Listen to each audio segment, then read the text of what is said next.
Hello, this is Jane Goodall. What the world needs. First, we need a clear understanding that climate change, loss of biodiversity, and the pandemic are all disasters that we brought upon ourselves by our disrespect of nature and animals. Clearly, we need a new relationship with the natural world. We need to understand we can't have unlimited economic development on a planet with finite natural resources and a growing population. Because the lifestyle of the affluent society places an unsustainable demand on the resources of the natural world, we need to change that. We need a new definition of success that doesn't just depend on obtaining wealth and power, but about living in harmony with nature and each other. We must alleviate poverty, as the very poor harm the natural world simply in order to survive, cutting down trees to grow more food or make money from charcoal. In cities, the poor buy the cheapest junk food just in order to survive. They're unable to ask if it harmed the environment or is cheap because of unfair wages. We need to phase out industrial farming with its reliance on chemical, toxic pesticides and herbicides that are so devastating to biodiversity and kill the soil. We need to move towards small family farms, regenerative agriculture, and so on, ban unsustainable commercial fishing, and move towards a sustainable plant-based diet. All this for the health of the planet and our own. We must recognize that animals are not just commodities, they're sentient beings, each one crowded in our factory farms, shipped around the world, sold in wildlife markets, suffering in medical and pharmaceutical research labs. Each one is an individual capable of feeling fear, despair, and pain. Every business should operate according to sustainable, ethical standards that ensure fair wages along the supply chain, support local communities, and show respect for the environment. We need to reconnect to the natural world of which we are a part and on which we depend. All schools should provide information on climate change, loss of biodiversity, and what can be done about it, and especially for young children, encourage outdoor education. We all need to understand different cultures and religions and obey the golden rule common to every major religion: do to others as you would have them do to you. Finally, the world needs hope, because without hope we fall into apathy and do nothing, and then we're doomed. But each and every one of us needs to take action and understand that we make an impact on the planet every single day, and we can choose what sort of impact we make, what we buy, how we treat animals and each other. Millions of ethical choices, even small ones, cumulatively move us towards a better world for all. Thank you.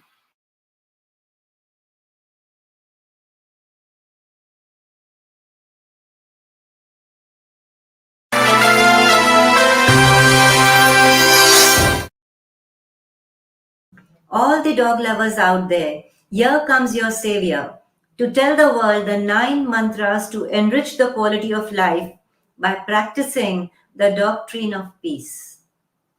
Dr. Manjiri Prabhu will reveal her journey of the evolution of the doctrine. In conversation with her will be Miss Radhika Suryavanshi of PETA. Dr. Manjiri Prabhu holds a doctorate in communication science and is a short filmmaker, an award-winning international author, and also the founder-director of 2 international festivals. She has directed over 200 children's TV programs, more than 50 short fiction and travel films, and has authored 18 books. Her thesis, converted into a book titled Roles, Real and Real, has become a rare reference book for students of Hindi cinema. Manjiri has been acknowledged as a pioneer in India among women writers of mystery fiction, and she has a diverse global fan following. She has been invited to reputed international literature festivals like Boucheron, Cheltenham Lit Fest, the International Agatha Christie Festival, UK, and International Women Fiction Writers, Matera, Italy. She is also an animal welfare activist promoting caring and adoption of street dogs for more than 35 years. This has culminated into her latest research oriented non-fiction book, The Doctrine of Peace. Radhika Suryavanshi is Senior Campaigns Coordinator at PETA India. I now request Radhika Suryavanshi to begin the conversation. Hello, everyone.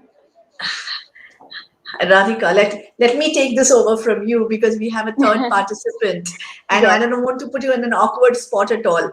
So Dipankar is the publisher of the book, The Doctrine of Peace, and I have personally invited him, to kind of come and chat with us because he knows everything about the book. And he's a dog lover too and a fantastic speaker as well. So Dipankar, now over to you. Thank you, Manjiri. Welcome, Radhika. Welcome, Manjiri, to this wonderful session about the book. I think there could have been no better way to start this session but to have Dr. Jane Goodall speaking what she spoke. As the world comes out of this very, very severe pandemic, it is a wake up call for all of us to understand where we are moving. But most important, a lesson that we all need to learn is of love and compassion.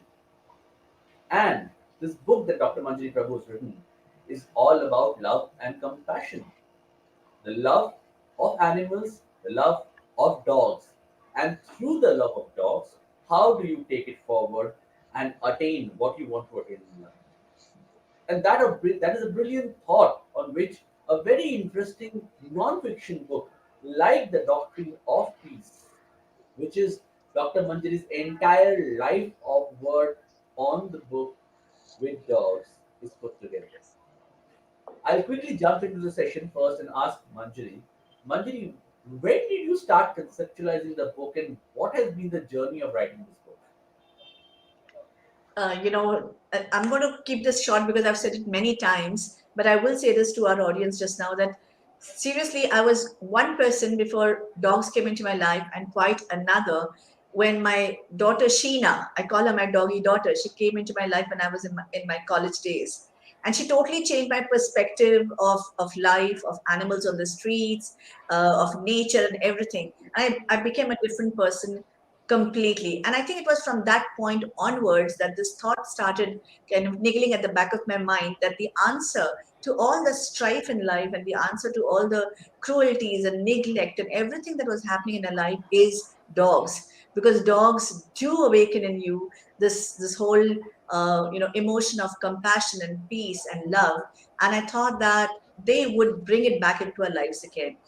And that's where it actually began. I actually began writing this book in 2007. And since then, I've been adding to it all the different dogs that came into my life, all the experiences I had with people, all that went into the book. And I think it was destined to be published now because all those stories had to go into the book. So much research has gone into it, so much emotion has gone into it. So it's been a very, how should I say, a satisfying journey writing this book. But at the same time, it's been very exhausting because everything I know about dogs, about life, about the human dog relationship has gone into this book. That's wonderful, Manjari. Coming to you, Radhika, you've been spearheading all the wonderful campaigns PETA has been running in India. What is your opinion about love and compassion of dogs and spirituality through the love of dogs? So, when I read Dr. Prabhu's book, The Doctrine of Peace, I expected a completely different thing. And when I read the book, I came out of it a completely, the experience was very unexpected. Something that, something that I haven't seen before in any other, somewhat similar books that I've read before. So yes, definitely I am all when she talks about adoption, when she talks about the love that these animals shower us with, and how we are their entire lives. When we adopt an animal into our homes, when we welcome an animal into our homes, that animal becomes a part of our lives, but we become their entire life. So that one thing that strikes you, and the way they sort of just align with us and become a part of our families, a part of our home. It's just beautiful the way the book has gone through all of these little stories that Dr. Prabhu has included. They are just, they make you smile at the end of every story. You smile and you feel that, oh, you know what, I wish I was one of, I wish I could do something like this. Great, that's Thank wonderful. you. Manjari, why dogs? Can this process or this path not be done or be available with other animals, or is there something special about dogs that makes it more spiritual and more love and compassion based? No, so definitely the path for spirituality through nature in all its animals and all its animals is there. It's for their, it's for us to choose which path we want to choose. Why dogs specifically? Because I feel that dogs are the closest animals to human beings. And they are the ones whom we take into our lives, into our homes. Cats also, but cats are independent. They don't need human beings, but dogs do need human beings. They need us in every way possible, and they give to us what no other animal can give us, I feel. Because they live with us, they know all our eccentricities, all our, they know us at our worst, and they still love us at their best. I think this is so important because they teach us that no matter what, you have to always keep loving, keep being compassionate, keep being forgiving, keep accepting, keep spreading peace. I think the message that comes from dogs is very clear. They're special beings, they're divine souls. They're telling us, adopt us, be with us. We are going to lead you to the betterment of mankind. Wonderfully put, Manjari. Radhika, on that note, I wanted to check with you on something. See, we all know and we all love dogs, yet dogs get abandoned very often. Yeah. Also, there is a lot of cruelty that happens against dogs, especially the ones that are on the street. Is there no way that we can do something about those dogs that have been abandoned are on the streets? Is there a process in which PETA facilitates adoption of dogs? Yes, definitely. When you talk about adoption, there was a recent global survey that I was going through, and it says that more than 80 million dogs and cats are estimated to be homeless in India. you know Wow. so and the survey especially talks about, when they talk to a lot of people, 34% of respondents said that they have abandoned a dog on the streets. So in a way, this is something that needs to be highlighted, needs to be talked about, needs to be addressed very soon and on a large scale. It is a crime under the Prevention of Cruelty to Animals Act 1960 to cause an animal suffering or to abandon them in any way that would cause them starvation, thirst, and displacement. So certainly, dogs suffer that way. So abandoning an animal is definitely cruel. It is definitely against the law, and it should not be done. If anybody gets to know of such a case, they should report it. They should speak up. The first thing to do is speak up, and then the rest of it falls into place. Other than that, there is, a lot of people gift animals, or they buy animals from breeders, and then they do not think about how the animal is going to grow up and going to become a bigger responsibility. People buy or people gift thinking that an animal is cute, a puppy is cute, but that should not be the case. You should only adopt an animal if you have the love, time, and resources, if you have the patience of welcoming them into your homes. So, and then if you feel that you are a potential parent, then always adopt. That's interesting that you mentioned that point because I'm going to ask Manjari another interesting element. All your work has been focused around dogs that are not pedigree, but rather they are on street. Why is the world divided right in the middle about the treatment of pedigree dogs versus not pedigree dogs? What is your opinion on that? Dipankar, before I answer that question, can we see a short film, a small teaser on the book, which we have lined up? Maybe can we see that first? Then I'll take your question.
Okay, so coming back to your question was why street dogs and not pedigree dogs. Was that it? Yes, why is there a divide between these two? There should be common love for dogs, but the world seems to be loving pedigree dogs more than street dogs. Why is it so? Okay, so first of all, you may have noticed that, I mean, not noticed, I mean, you know that we both struggled on the cover of the book and which dog should go on the cover of the book. And you Yes. notice that it's an indie dog. You know, we didn't put a fluffy pedigree dog in it because the whole point of this book and the whole point of talking about pedigree versus street dogs is to let people know that dogs are dogs. We have nothing against pedigree dogs. But indie dogs are come from the soil of India. Okay, but people in their heads have this kind of a fancy idea that if I adopt a fancy dog, or not adopt, if I buy a fancy dog, buy a foreign breed, it kind of gives them a status symbol, no matter if they even keep the dog tied in the garden for days on end and barely even walk him. It's just some illusion of status around in their heads that they feel if they go for a foreign breed, they are going to, kind of have a higher status in the world. And of course, there's a cuteness element involved in it. I mean, all dogs are cute for me. I don't differentiate between pedigree and street. All dogs are the cutest in the world. They have the most soulful eyes. But all these pedigree dogs that you see are actually at some point or the other structured and manufactured to the taste of human beings. So if you see a Dachshund, he's got this long back, and the poor thing always has back problems, because it's got a back which doesn't support it. Or if you go for a pug can barely breathe. It might have been used in some ad. Was it Vodafone? I'm not sure. Anyway, some Yeah. ad, and people went around buying pugs. But honestly, every breath a pug takes is so difficult for him. It's torture. We must not go into buying these kind of foreign breeds. And people go and buy Saint Bernards, the huge ones who they stand, they almost come up to my to my neck, but and they're so hairy, and Indian climate is just not suitable for it. They have to be put in AC rooms. So this illusion of having these foreign breeds in a country like India, where weather is so hot and dry, and it's just not suited. What is best suited for this weather are our healthy street dogs who can adapt to any conditions, can be your best watchdogs, can be your best friends, will guard you at nights. They'll be your, they're everything there for you. But somehow there's this divide in the heads of people, and I think it's got to do with class. Maybe Radhika can tell you better about this because, I think she would have researched it more than me actually. Well, what you said is absolutely true. You know, buying animals from breeders and pet shops is extremely cruel, because cruelty itself is inherent in the dog breeding business. You know, dogs are routinely kept in filthy cages. They're not provided with adequate food and clean water to drink. There's no veterinary care, and many of these animals, they suffer from pneumonia, parvo, and other diseases. And the female dogs are bred repeatedly. These puppies are, denied any proper veterinary care. Moreover, what happens is, when you buy an animal from a breeder, every time someone buys a dog or a cat from a breeder or a pet store,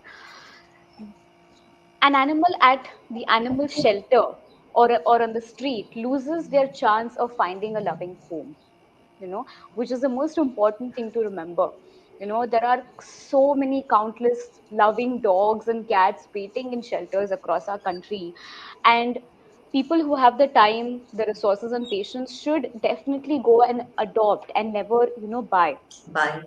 because a lot of these breeders are not registered. They are required to be registered by the state, by the with the state.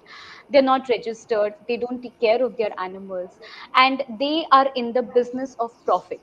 They're not in the business of animal welfare.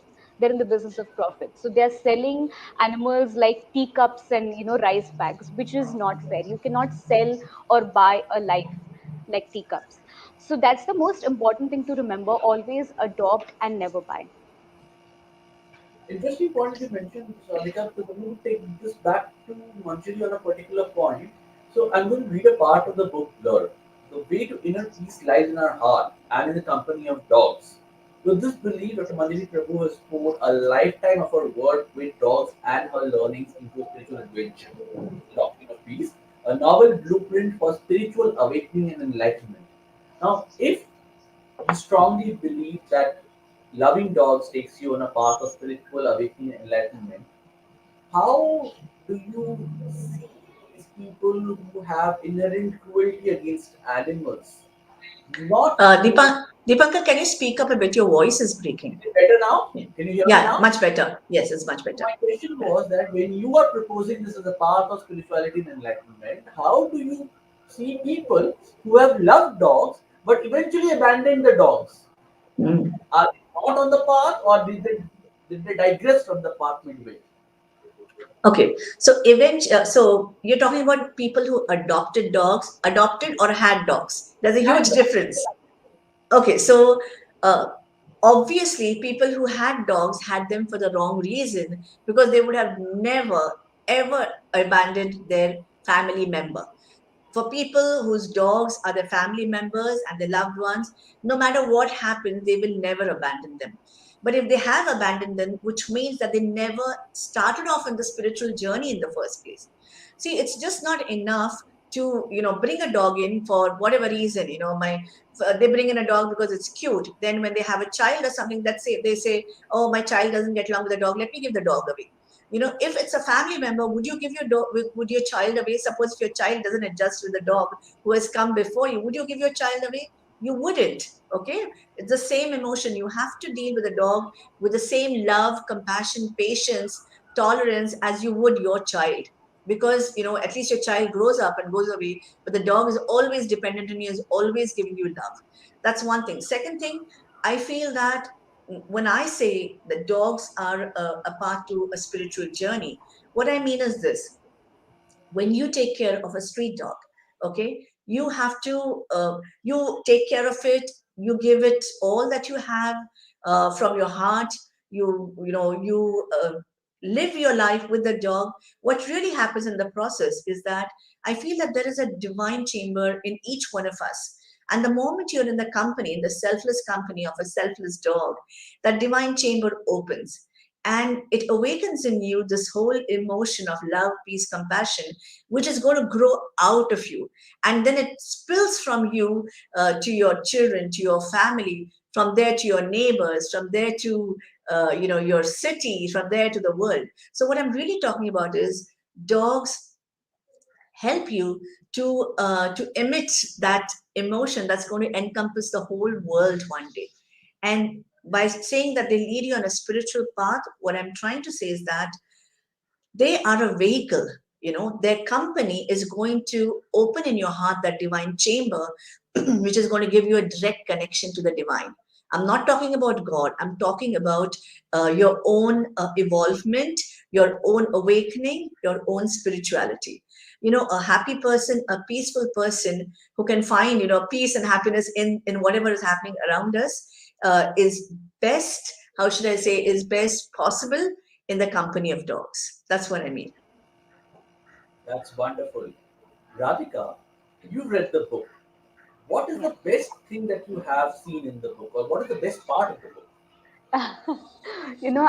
I mentioned this to Dr. Prabhu when we spoke recently, that I think the favorite part of my book is at the very beginning of it, the story.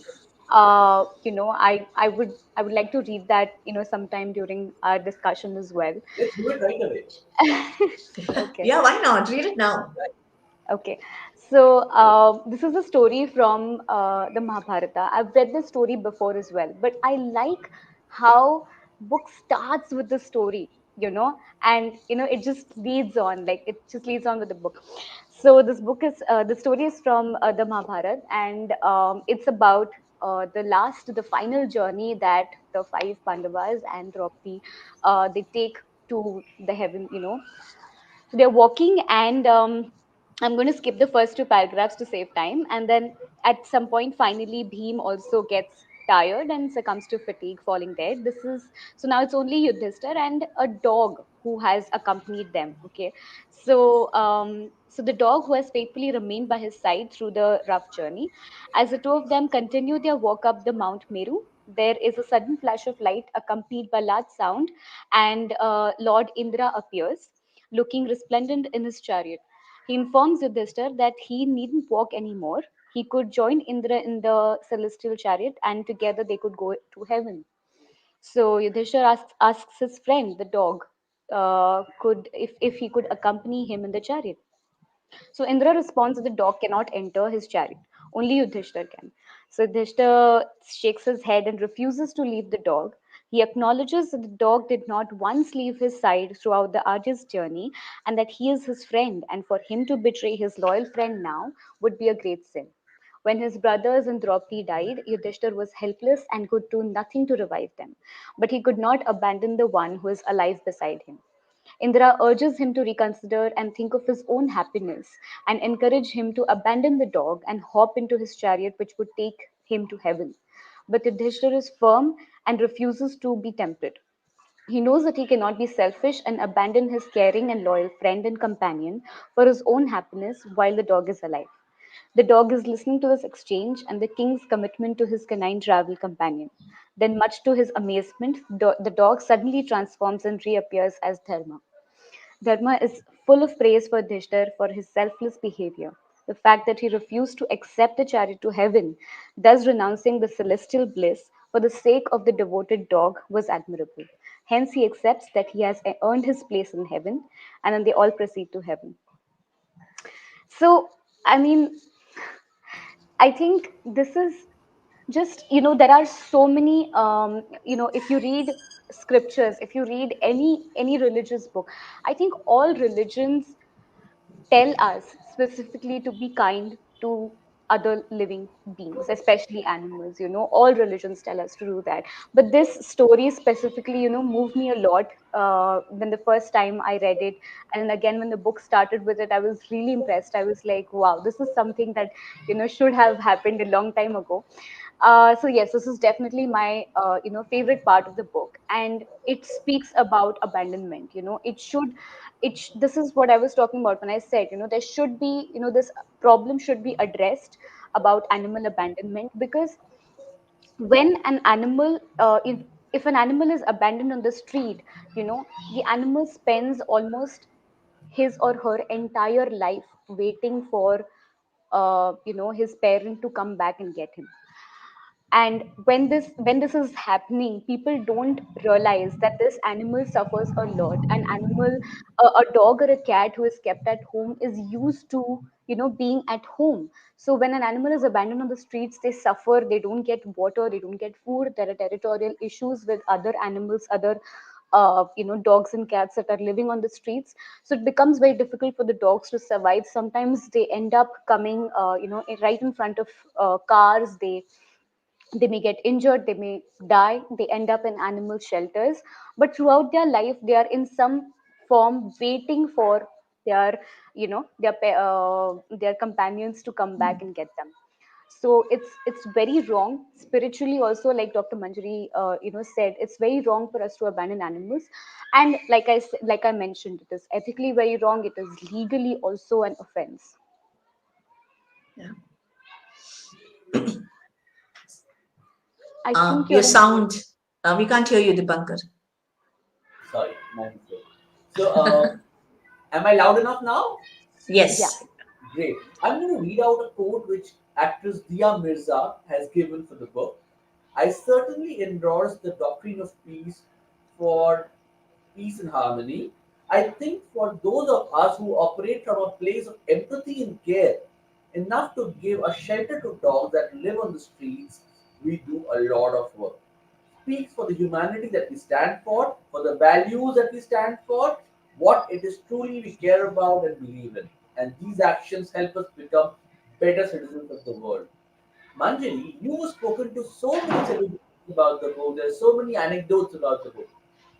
Could you help share with us some particular incident that really stayed on with you while you were talking to these celebrities? There was no single incident, Dipankar. Talking to all these people, was an experience in itself. The book is divided into two parts, as dog as a friend and dog as a spiritual catalyst. And there are multiple contributions in terms of animal lovers, have shared across the world, have shared their animal stories about their animal companions. On the other hand, I have interviewed certain people who are experts in their fields and who have contributed to their own fields in many ways. So dealing with both of them was very different. When I read all the animal stories that came to me, and that we didn't edit them, we kept them in their original form because the emotion of that person had to come across, and we didn't tamper with the emotion or doctrine, even the interviews, because we wanted the authentic voices to be there. So all the stories that I read, animal lovers, I could connect and relate with every one of them.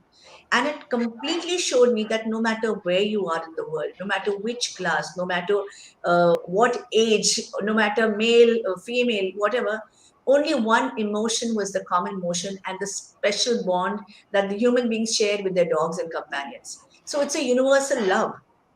That's what I wanted to bring, because this is a universal feeling, and it kind of endorsed my emotion that this is a universal feeling.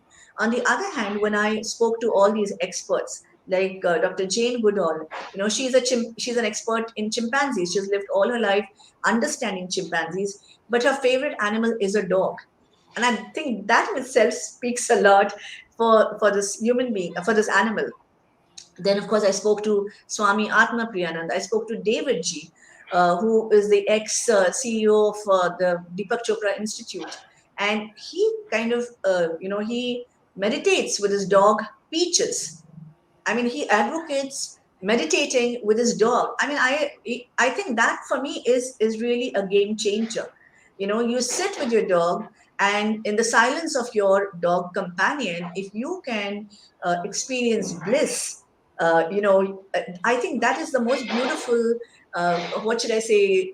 Co-joining, whatever you want to call it. I don't know if it's the right word, but it's the beautiful synergy that builds between your animal and you. And I think for me that itself was beautiful. And all the other people, like the Dr. Ananda Balyogi Bhavnani in Pondicherry, their ashram has dogs. In fact, his father, who took samadhi, had a dog called Shambhu with him. And before Swami Gita, forget his name, Gitanand Giri, passed away, 1 month before the dog passed away. Okay, and they believed that the dog went ahead to clear the path for Swamiji. I think this is such a beautiful concept, and so now where they have this statue of Swamiji, there's also a statue of the dog. So I think this bond is expressed in so many ways. No matter who you are, each one of us, each one of them understand that there's something really different about dogs and their effect on us. That's wonderful, and I think I must read out my favorite part from the blurb of the book, rich with Okay. anecdotes, interviews, and experiences of dog lovers, scientists, animal communicators, and therapists, activists, spiritual thinkers, and yoga gurus, artists, and environmentalists from across the globe. The Doctrine of Peace is a powerful book of love and compassion for those who seek a unique spiritual path. Essentially, it means that Manjari has not left any group of people unspoken to be able Yes. to put their content and research in the book to establish her doctrine of peace. I will come to the eventual doctrine of truth in the sutras that you have mentioned. But before that, I have a very difficult question for Radhika. Radhika, pardon me for asking you this, but increasingly we see a lot of people complain about the human animal conflict with reference to dogs, and Right. they show that as a reason to keep dogs away from living spaces. How and what do you have to say about that? You know, yes, I have heard of this issue definitely. So community dogs, you know, all domesticated dogs, they exist because of us. They exist because of humans in the first place. So it is our responsibility to look after them. Actually, most people enjoy having community dogs around, and they find them a great source of joy. They play with them, they greet them, and at least some people, they just pet them and go. So actually, community dogs are not such a big nuisance to most people, but there are definitely a lot of complaints as well. In such cases, a lot of people complain about dog bites. Most, I think, if people are scared of something, that's dog bites. But actually, if you speak statistically, dog bites may be coming from companion dogs more than those from strays. So, like, there are a lot of statistics that show from, if you talk about stats taken from hospitals and, other records, we find that companion dogs were the reported cause of more than 75% of the dog bite cases then. So when it comes to dog bites, there's that.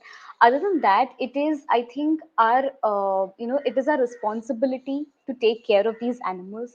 Most importantly, as a community, when these animals live with us, we can also get in touch with our nearby NGOs.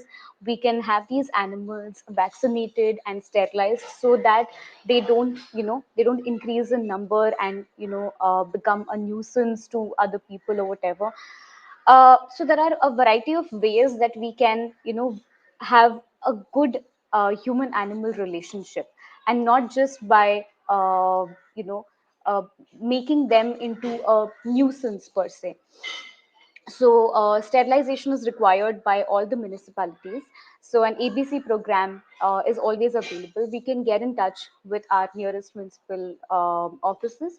Other than that, we can also get in touch with NGOs, animal welfare organizations that are working nearby, and they can help us with sterilization and vaccination of animals.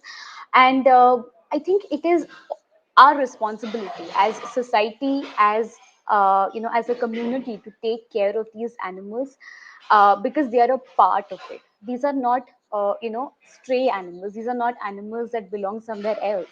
They are community animals. They belong to us. We are the community they belong to. So it's important to realize that they're here because of us. We built our concrete jungles, but they belong here. you know so, and most importantly, displacing them is very wrong. You cannot displace an animal, even for the purpose of ABC. Displacing an animal is also legally very wrong. So yes. Great. I think there's something very sweet about the gratitude page of the book, and I'd like to show this to our audience here. If you look at this carefully, what you would notice is a list of names of dogs in this particular gratitude page. Okay, and there is a huge list of dogs, and that's incomplete. Manjiri says there are a lot more than this. So that's one of the sweetest things that Manjiri has done, is dedicate this book to a lot of these dogs. Manjiri, that was wonderful. And on Okay. that note, I request you to please read out the anonymous dog's prayer from the book, if you have the book in Oh, front of you. okay, sure, sure.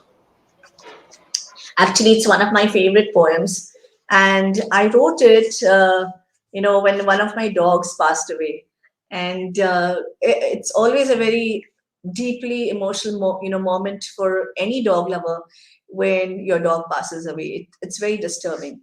Anyway, so it's called An Anonymous Dog's Prayer. When I stare at the dark night, there's only one thing I want to say. Next time, God, do what's right. Create humans as I pray. A soul with a soft eye who will look at me and see my hunger, pain, and sigh, and not just the teasing flea. I sit alone in the street, so miserable and nostalgic, trapped in the pouring rain and heat, desperate for some magic.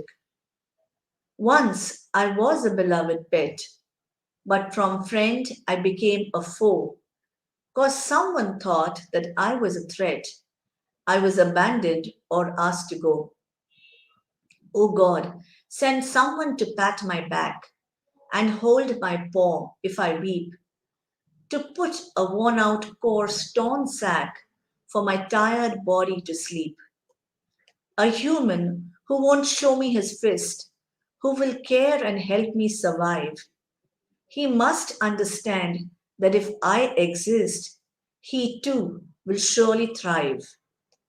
But above all, I'm so keen for a loving glimpse and word. For all I want is to be seen, and all I want is to be heard. O God, create a human miracle who will help my spirit roam free, who will whisper the words so magical, you mean the world to me. Thank you. I think that is one Thank of you. the best poems that I've heard about animals. It is so soothing and nice. On Thank that you. note, I think we should open the floor for questions, and I do see a few questions. But before I take the question, I have one point which I really want to read out, and Dipti Menon says, I feel that even petting your dog and sitting in silence is akin to bliss. They are the Yes. most beautiful creatures ever. Definitely. So true. Absolutely. Absolutely. Dipti herself also is asking a question. Hi Manjari and Radhika. So wonderful to see your love for dogs and all animals. How do we tell people that keeping dogs is not a status symbol and dogs are not meant to be kept in kennels? Radhika. Okay, I'll take that one. So, keeping dogs is not a status symbol. Like I already mentioned, you cannot buy or sell a life. These are not teacups that you can simply, make transactions on. Uh, and like again, another point I've mentioned, they become a part of our family. Like a child, they become a part of our family. So they cannot be a status symbol, just like some other family member cannot become a status symbol of your family. A dog or a cat cannot become a status symbol. They're a part of your family, they're a family member, and they need to be addressed with the same kind of emotions that you have towards your children or towards your parents, in towards your siblings, maybe not parents, so towards your siblings. So to convince people that they are not status symbols, I think the best thing to do is to help them meet an animal. But I think it's just recently I was talking to a colleague of mine, and we were discussing how, just being with an animal or learning that being kind to an animal shows us, like it opens a new perspective for us about how we can be kind towards them, about how we can look at them as, as a living thing. So I think that's most important, is to inform them. Another way is to tell them that, when we when we buy animals from these pet stores or from these breeders, showing them the reality of the situation of how these animals are treated, how they're kept in these cages, and how how they increase the animal homelessness problem. I think that's one way to address this issue. Very well mentioned and taken that question. I think that's a wonderful way to answer and respond to that particular problem. Manjari, I have another question before I go to another question given there. What has been Yeah. the response to the book? How have people reacted to the book? Well, Radhika is right in front of you. I think she's a good example. She's a hardcore activist, and if the book can appeal to a hardcore activist, I think I've achieved a sense of accomplishment already, because they're in the field there and working. But apart from that, I think dog lovers have really reached out in many ways. Not just dog lovers, people who've never had a dog are looking at dogs in a different light, which was my goal in the first place, because real dog lovers don't need to be told any of this. They already know it in their hearts and in their heads. I might just kind of scratch a little bit, to open up their emotions. But the book is actually intended for non-dog lovers, because this whole process is to convert the non-dog lovers into dog lovers. That's the whole point of the book, one of the points of the book. So the response has been really good. It's very emotional. It is very heartwarming, and I get emails and messages saying they love the book.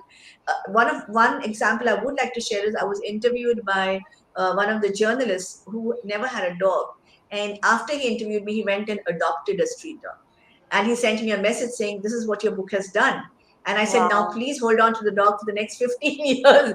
Don't let it be don't let it be a temporary thing." And he said, "No, I'm going to take care of it." And I think for me, this has been the biggest success, where I'm actually changing people's minds and behavior patterns. Lovely. That's a wonderful response. Radhika, I have one question for you. Bipin Chandra Chaudhary is asking, the regular police are no use in putting criminals of animal cruelty behind bars. What major steps are taken by PETA and other activist organizations to push the government to have animal police in India? Okay. So when it comes to animal laws, we have the Prevention of Cruelty to Animals Act, but a lot of these laws need to be strengthened. PETA has a campaign called the Stronger Penalties campaign, which basically requires the government to implement stronger penalties, very straightforward, stronger penalties. Currently, the penalty is 50 rupees. Can you believe it? It's been like that for over 70 years. It is still like that, which is very wrong. So, any animal that faces cruelty on the streets, any animal that is beaten, or that is burned, or that is, we see so many cases, but the penalty is 50 rupees. So the biggest thing to do right now, the most important thing to address is the law, and why we need stronger penalties immediately. So PETA has a campaign, and I request everybody who's watching us, everybody who has this question, to please log on to our website and sign our petition so that we can, take this ahead. Wonderful, wonderful. Well, audience, I'm not sure if all of you know, but Dr. Manjiri Prabhu has multiple avatars. We only know her as an author, an animal activist, as a latest director. But have you ever thought that she's also a musician? Yes, she used to play in a band and had an active band. And on that note, I would now request the organizers to play us a lovely song on the book that has been composed by Dr. Manjari Prabhu and sung as well. May I have the song, please?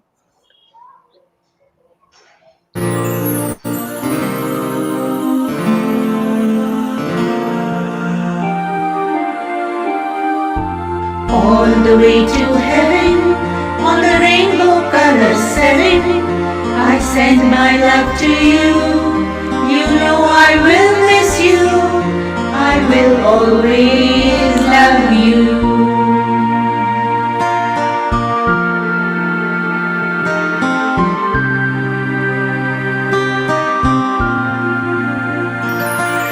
When the grass turned green and the spring became a stream, the mist became a fall and the puppy became a dog. All the way to heaven on a rainbow color 7, I send my love to you. You know I will miss you. I will always love you.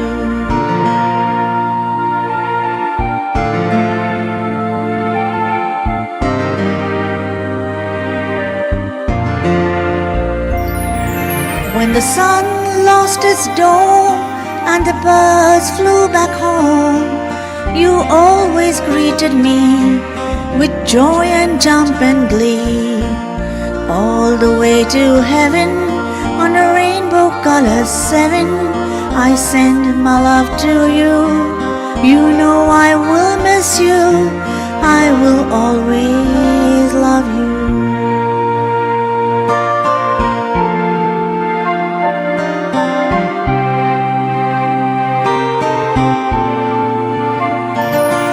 You come and you go, leaving a special glow.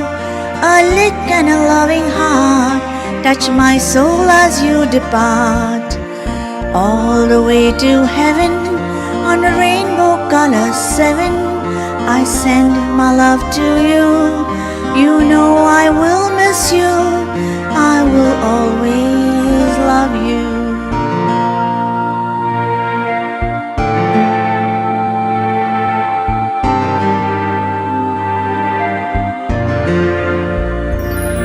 You taught me to care, to love and serve and bear the doctrine of peace, a path that both can share.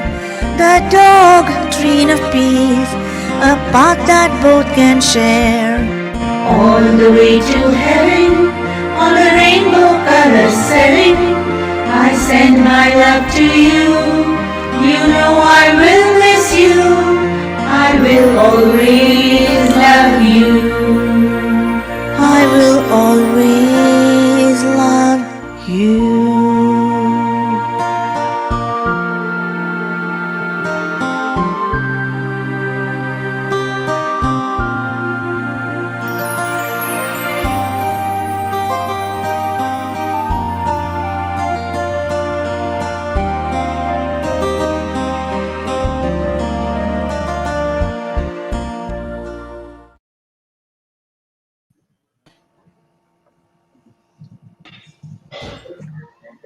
Thank On you. that That note, was a beautiful song. Thank you very much. that's a On that note, thank you very much, Manjari and Radhika, for being on this discussion. It was a pleasure talking to you about the book, The Doctrine of Peace. Audience, you must pick up the book. It is a wonderful read. It is giving you a lot of insights into love, passion, compassion, spirituality, and how dogs can make a huge difference in your life.